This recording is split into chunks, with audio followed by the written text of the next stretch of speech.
Today we're going to talk about the author workspace. Do you have your own space? Do you have an office or at least a desk where you can claim as your own, where you can go and do your writing? We're going to talk about why this is a good thing, but we're also going to talk about why it shouldn't be this magical place that you think of where this is the only place where you can get your writing done. So let's talk about that today. You have a story to tell, but you don't know where to start. Let me show you how to free your story. I teach you how to write and how to dig deep in your soul to release your story and make a difference in the world. Welcome to the Julia Amante channel. If we're just meeting, I am Julia Amante. I'm a women's fiction author, and I'm also here on Fridays to give you some writing tips so that you can write your novel. Okay, so let's talk about this space, right? This writer space. And we really do need to have our own place to work. I've talked about this before, right? We need to have, sometimes it's just ritualistic, just coming to the same place every time, being able to, open up our computer, have our drink, have whatever it is that we like to do when we start writing. It just helps us to prepare, right? To prepare and get our mind ready for what we're about to, about to leave our real world, and we're about to go into this fictional world or into the book world, if it's not fiction. And we need to have that break, that mental break. Anyhow, the desk sometimes helps us with that, right? So having our writing location, entering into that location helps us to prepare. And as long as it has the essentials, really that's all we need, right? As long as it has a place for us to sit down, a table or a desk, it has our computer, then we're ready, we're all set. It also helps, by the way, to have good lighting and electricity, okay? So we do need that for our computer. But if we have that, right, everything else doesn't matter. It doesn't matter how big the place is, how big your desk is.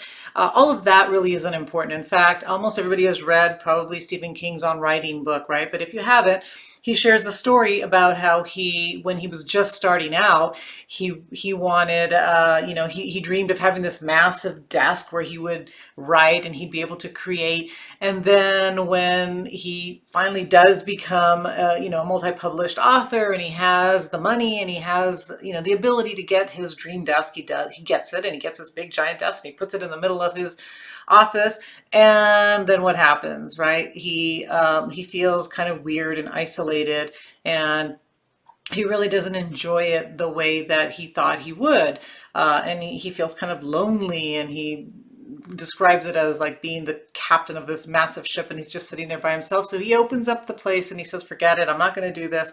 And he invites his children to come in. He has a sofa or something for them to come and watch TV, and it becomes just a different vibe, right? He gets his small desk again, he puts it into the corner. He doesn't have it like in the middle of his room.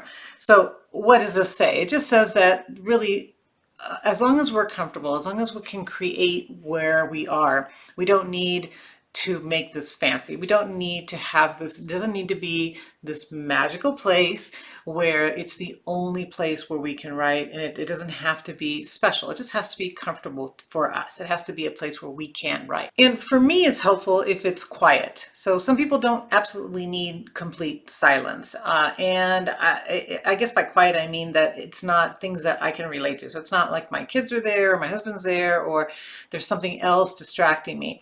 I can go in a coffee shop where there's just noise in the background, and that doesn't bother me. But otherwise, I do like it to be kind of quiet. I sometimes can write to music, I sometimes can't. So we have to bring in what we like, right? What works for us. An author, Carl Newport, who wrote a book called Deep Work on how to get how to work deep, how to really get deep into your work.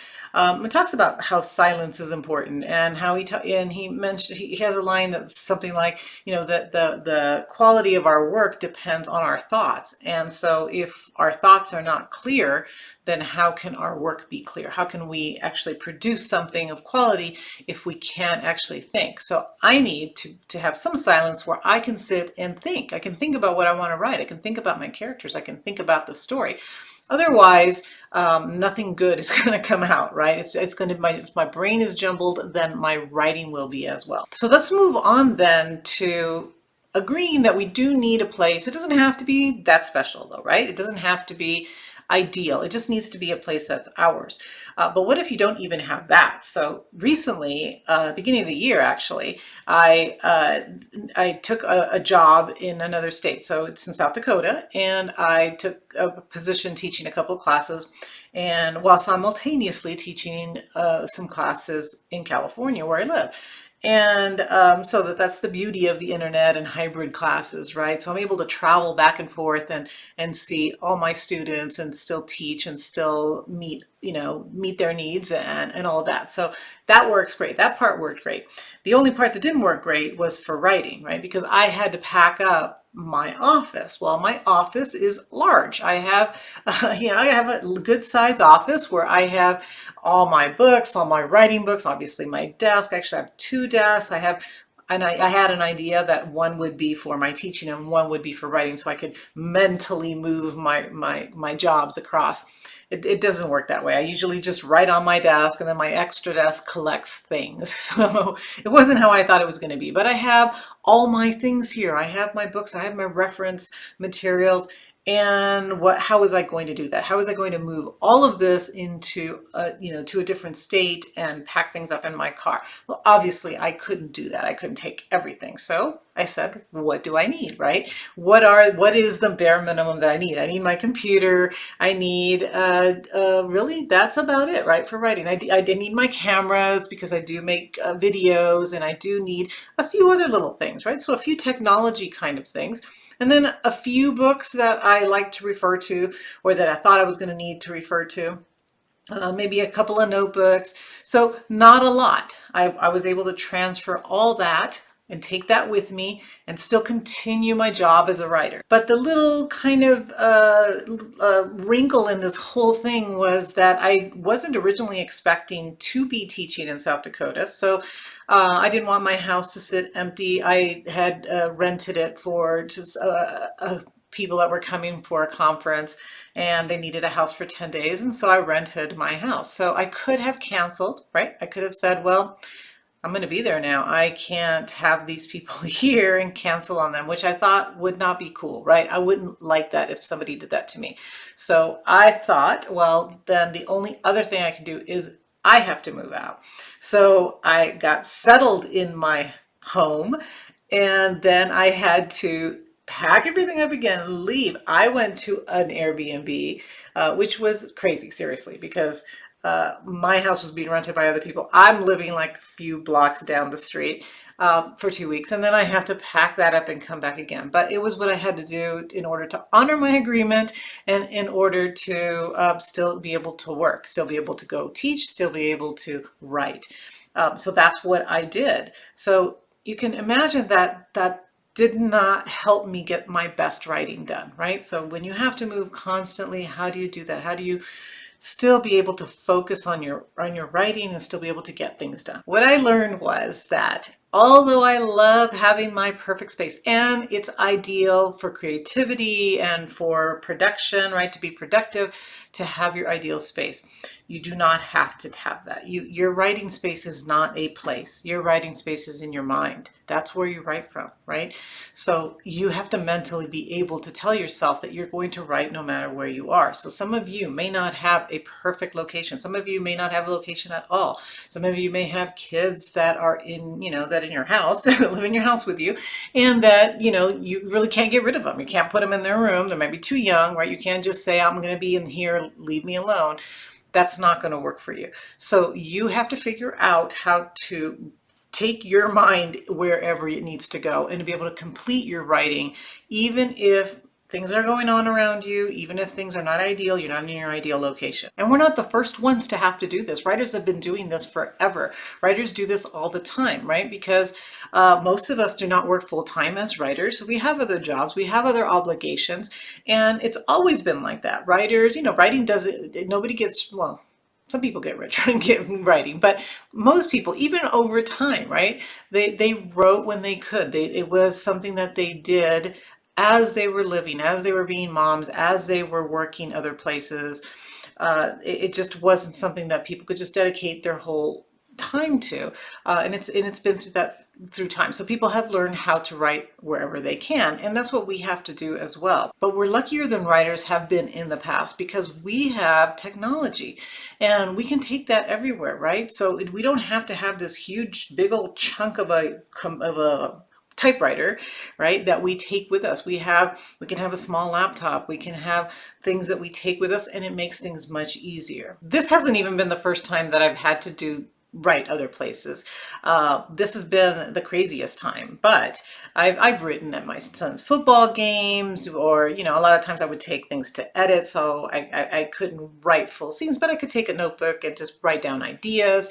I've written at Panera Bread, which is a nice place to write. So I've even, when I first started writing as a brand new writer, just even testing the waters, and I was a young college student, I was sharing a room with my brother, a younger brother, and I actually there was a long closet, and I went in there and I created a little place where I could work and just have a little privacy. So I'm used to doing this. I haven't had to do it in a long time. So this is the first time I've had to do it to this extent where I'm moving across across the country.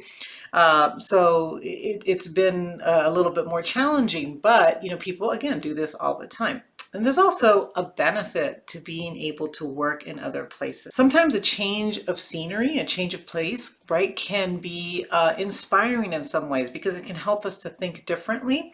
It can help us to just be in a different frame of mind, where maybe our stories might develop more creatively rather than being stuck in the same place where we are used to working. Our office walls are very nice to isolate us and give us privacy, but the isolation can also kind of trap us, right? Where we get used to doing things a certain way, or our creativity can get stilted from just being in the same place. So sometimes going somewhere else to write can actually be an improvement. And I've heard and read of writers that will rent a hotel room to go finish their novel, to go write for a few days, because it's different. They're getting out of their normal office, out of their normal routine, and they're going somewhere different. They're experiencing something different. They're seeing something different, and that opens up that creativity for them. So what I wanted to share with you today in this video is that if you are going to be a writer, if you're going to be successful as a writer, yes, you want to have your ideal location in your desk, and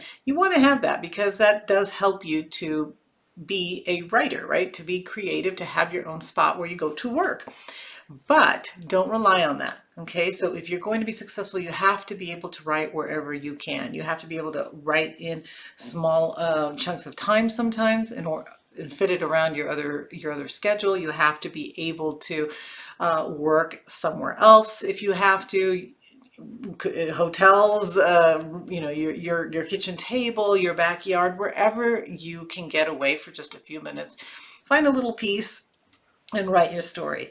Okay, so I hope this helps you. I hope it inspires you not to wait for this magical office. Your office, there's no magic in there. The magic is in your head and in the stories that you're telling. So go out there, write a great story, do it wherever you can, and I'll see you next week. Hey, wait, were you leaving? Did you hit the like button? Don't forget to do that. Please hit the like button, hit the share button, and then I'll see you next week.